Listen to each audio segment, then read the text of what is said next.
The drone footage that surfaced hours after Yoon Menglong's death belonged to the final category: scrambled, corrupted, sliced apart at the edges as if someone had tried to bury the truth under layers of static and digital dust. But even through the distortions, the scenes that remained were horrifyingly clear. And they didn't just destroy the official version of his death. They obliterated it. The footage opened with the drone hovering over the outskirts of Beijing, an empty industrial wasteland bruised by neon lights spilling from distant billboards. The wind pushed dust across the cracked pavement, swirling it into shapes that looked almost human. Broken fences slumped like tired skeletons, and abandoned warehouses stood like mute witnesses to something unspeakable. The drone tilted, zoomed, shuddered, as if the person controlling it wasn't entirely steady. Then it found him. Yoon Menglong. Alive. Barely breathing.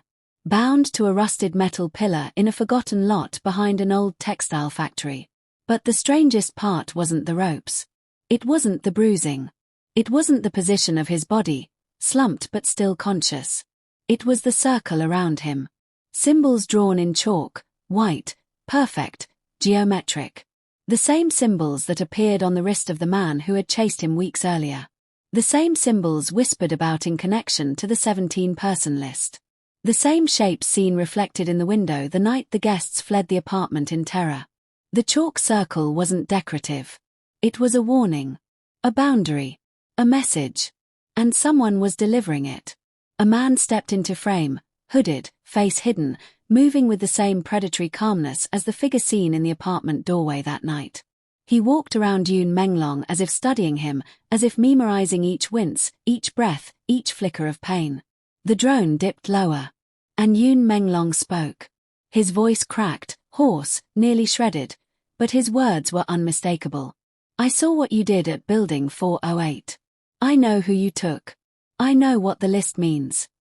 The hooded figure paused beside him, then leaned forward, as if whispering something that made Yoon's blood turn to ice.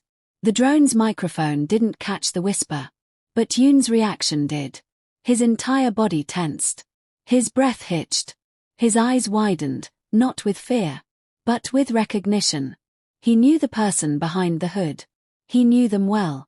And that was the moment the drone captured the detail everyone missed on first viewing. The small metallic glint beneath the hood. A pin. A badge. A mark. The same mark seen on the hidden phone behind Yoon's bookshelf. The same mark burned into the envelope containing the 17-person list. The same mark etched onto the van door he'd spotted weeks before. The mark of the organization that had been stalking the shadows of this story from the beginning. This was no random attack. No accident. No fabricated incident of a celebrity gone wrong. This was a silencing. A punishment. A warning. The hooded figure straightened, stepped back into the chalk circle, and raised 2 fingers. Immediately, another person stepped into frame. A woman this time, her face uncovered. She looked at Yoon with an expression that wasn't anger, but sorrow. Almost pity. She said the same line whispered inside Yoon's apartment the night he died. You shouldn't have seen that. Her words struck the air with the weight of a confession. The drone glitched. Static. A burst of pixel noise. Then the footage cut forward, sharp, abrupt, unnatural. Now Yoon Menglong was on his knees. The chalk circle around him had been smeared, blurred, broken. And that was when the hooded figure removed something from his pocket. A phone. A phone identical to the one found hidden behind Yoon's bookshelf the night he died. A phone programmed to ring only once, with the message that sent 6 adults running down the hallway in terror. They're watching now. But in the drone video, the hooded figure tapped the screen, and a voice message played out loud. A voice Yoon recognized instantly. A voice that made the breath leave his lungs. You were told to stay quiet. The voice wasn't distorted. Wasn't disguised. Wasn't hesitant. It belonged to someone close. Someone trusted. Someone Yoon had once believed would protect him. The drone zoomed again. The angle shifted. And for 1 second, one horrifying, bone-chilling second, the hooded figure turned his head just enough for the edge of his profile to become visible. Enough to know he wasn't some nameless enforcer. Enough to understand why Yoon Menglong died terrified. Because the face under the hood wasn't a stranger. It was someone from the 17-person list. Not a victim. A mastermind. The drone shook violently as if the operator had gasped.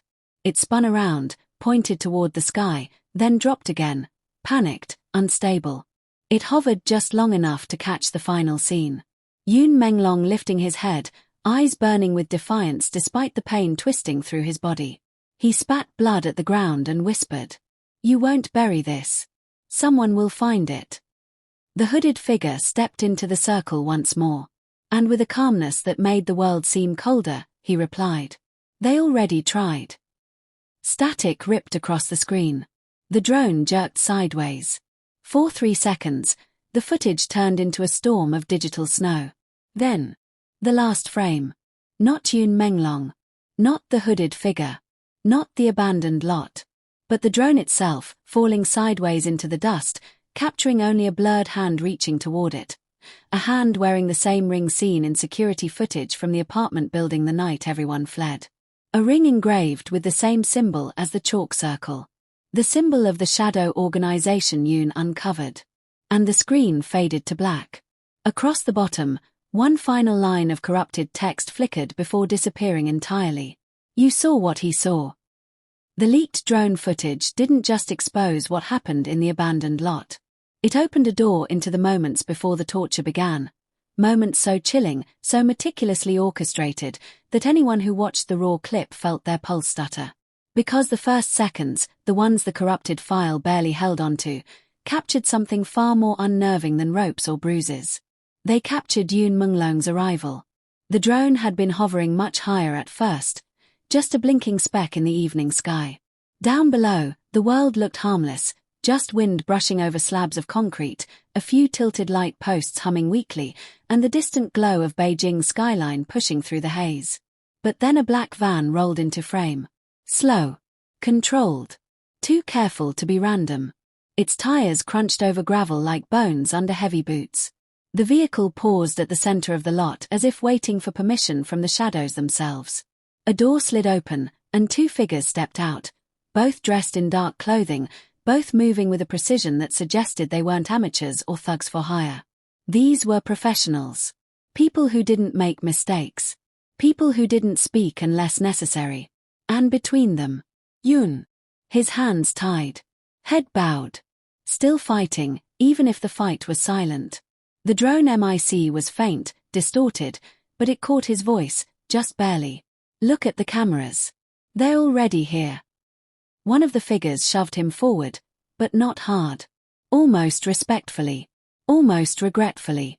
As if they weren't punishing him for what he'd seen but fulfilling an order none of them wanted to carry out. They led him toward the rusted pillar in the center of the cracked asphalt. The chalk circle wasn't drawn yet. It came next. The drone zoomed in just as the hooded figure arrived, the same man later seen whispering into Yoon's ear, the same figure who appeared in the apartment doorway the night everyone fled. He didn't hurry. He didn't bark commands.